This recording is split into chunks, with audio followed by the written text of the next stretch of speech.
आज हम बात करने वाले हैं भारत के एक ऐसे जबरदस्त प्लान की जो सिर्फ देश का नक्शा ही नहीं बल्कि पूरे दक्षिण एशिया की जियोपॉलिटिक्स को हमेशा के लिए बदल सकता है। और हाँ, ये एक ऐसी कहानी है जिस पर चीन और अमेरिका जैसी सुपर पावर्स की भी पैनी नजर बनी हुई है। तो ये जो बात कही गई है, इसका असल मतलब क्या है? मतलब भारत अब पानी को सिर्फ एक जरूरत की तरह नहीं देख रहा। नहीं, अब पानी एक कह सकते हैं कि एक पावर टूल बन रहा है, एक ऐसा स्ट्रेटेजिक हथियार जो दुनिया में पावर का बैलेंस बदल सकता है। तो सवाल यह है कि भारत आखिर ऐसा कर कैसे रहा है?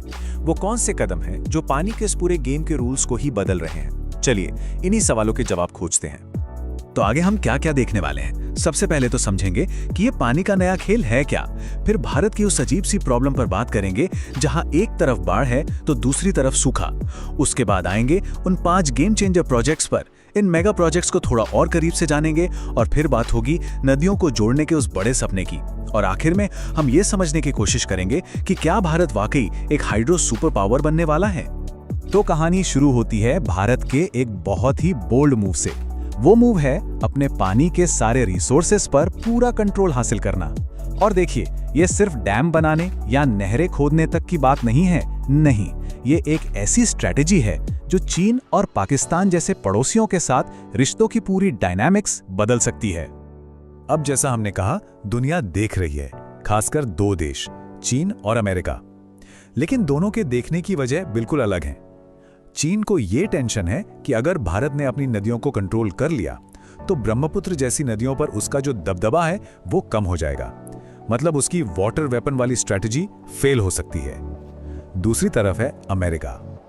वो इस बात से हैरान है कि भारत जैसी डेमोक्रेसी में इतने बड़े बड़े प्रोजेक्ट्स को इतनी जल्दी मंजूरी कैसे मिल रही है, जबकि उनके अपने देश में ऐसे प्रोजेक्ट्स पॉलिटिक्स में ही सालों तक फंसे रह जाते हैं।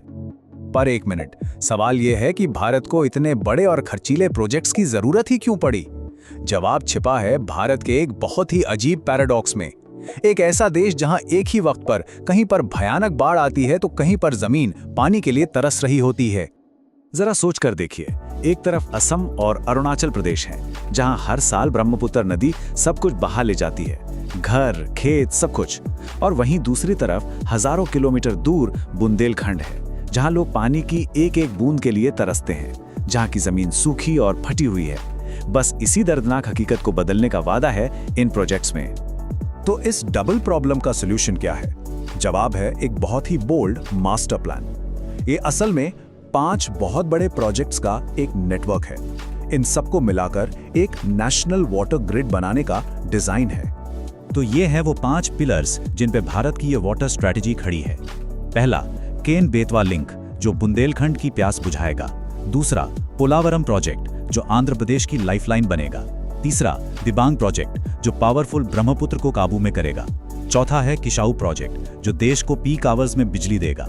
और इन सबको एक साथ जोड़ने वाला 5वां और सबसे बड़ा सपना है नेशनल रिवर इंटरलिंकिंग, मतलब भारत का अल्टीमेट वाटर ग्रिड।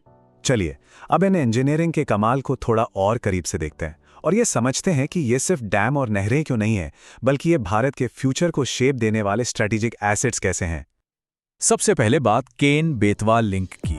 देखिए, ये सिर्फ 2 नदियों को जोड़ना नहीं है, ये बुंदेलखंड के उन लाखों लोगों के लिए एक उम्मीद है जिन्होंने पीढ़ी दर पीढ़ी सूखे का दर्द सहा है। ये 221 किलोमीटर लंबी नहर उस इलाके की पूरी तस्वीर बदल सकती है। इसके बाद आता है पोलावरम प्रोजेक्ट। इसे आंध्र प्रदेश की लाइफलाइन कहा जा रहा है। इसका काम सुनने में सिंपल है पर बहुत असरदार है। ये गोदावरी नदी का जो एक्स्ट्रा पानी है उसे कृष्णा नदी के सूखे इलाकों की तरफ मोड़ देगा। मतलब एक तरह से पानी का बैलेंस बना देगा। और मजे की बात यह है कि ये प्रोजेक्ट सिर्फ पानी नहीं देगा, ये 960 मेगावाट बिजली भी बनाएगा। सोचिए, इतनी बिजली से कितने ही शहर रोशन हो सकते हैं। तो ये दिखाता है कि भारत की स्ट्रैटेजी डबल है, वाटर सिक्योरिटी भी और एनर्जी सिक्योरिटी भी। अब चलते हैं नॉर्थ ईस्ट इंडिया की तरफ। यहां बन रहा है दिबांग प्रोजेक्ट जो भारत का सबसे ऊंचा डैम होगा, 278 मीटर ऊंचा। ये न सिर्फ 2880 मेगावाट की जबरदस्त बिजली पैदा करेगा, बल्कि उस पावरफुल ब्रह्मपुत्र नदी को भी कंट्रोल करेगा जो हर साल उस इलाके में तबाही मचाती है। एक इंटरेस्टिंग बात यह है कि इन बड़े प्रोजेक्ट्स को लेकर भारत, चीन और अमेरिका तीनों की अप्रोच कितनी अलग है। सोर्स के हिसाब से भारत का फोकस है तेजी से काम पूरा करना और पानी का बैलेंस्ड डिस्ट्रीब्यूशन। चीन भी बड़े प्रोजेक्ट्स बनाता है, पर वहाँ एनवायरनमेंट और टेक्निकल गड़बड़ियों को लेकर सवाल उठते हैं। और अमेरिका, वहाँ तो नए प्रोजेक्ट शुरू करना ही एक बहुत बड़ा चैलेंज है, क्योंकि सब कुछ पॉलिटिक्स और नियमों में फंसा रहता है।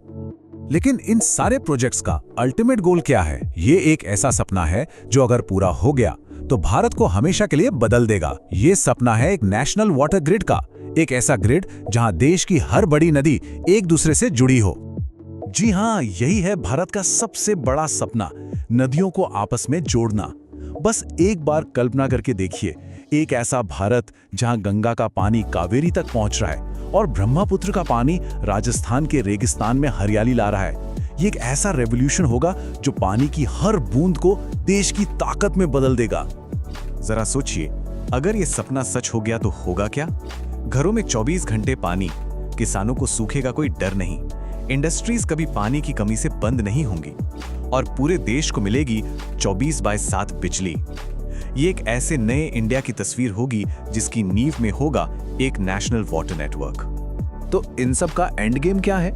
एंड गेम है भारत को एक हाइड्रो सुपर पावर बनाना, एक ऐसी पावर जो सिर्फ आज की नहीं बल्कि आने वाले 50 सालों के भविष्य को भी पानी के जरिए सिक्योर कर सके। एक हाइड्रो सुपर पावर बनने के लिए 4 मजबूत पिलर्स चाहिए। पहला है वाटर सिक्योरिटी, मतलब हर किसी के लिए पानी। दूसरा, एग्रीकल्चरल प्रॉस्पेरिटी, मतलब खुशहाल किसान। तीसरा, एनर्जी इंडिपेंडेंस, मतलब बिजली के लिए किसी पर निर्भर न रहना। और जब ये तीनों पिलर्स एक साथ आते हैं तो चौथा पिलर अपने आप खड़ा हो जाता है, जियोपॉलिटिकल ताकत। क्योंकि सीधी सी बात है, जो देश अपने पानी को कंट्रोल करता है वो अपनी डेस्टिनी को भी कंट्रोल करता है। और आखिर में ये एक बहुत ही पावरफुल आइडिया है जो इस पूरी बातचीत का निचोड़ है कि जिस देश का अपने पानी पर कंट्रोल होता है वो सिर्फ अपनी नदियों को नहीं बल्कि अपने फ्यूचर, अपनी इकोनॉमी और अपनी सिक्योरिटी सब कुछ कंट्रोल करता है।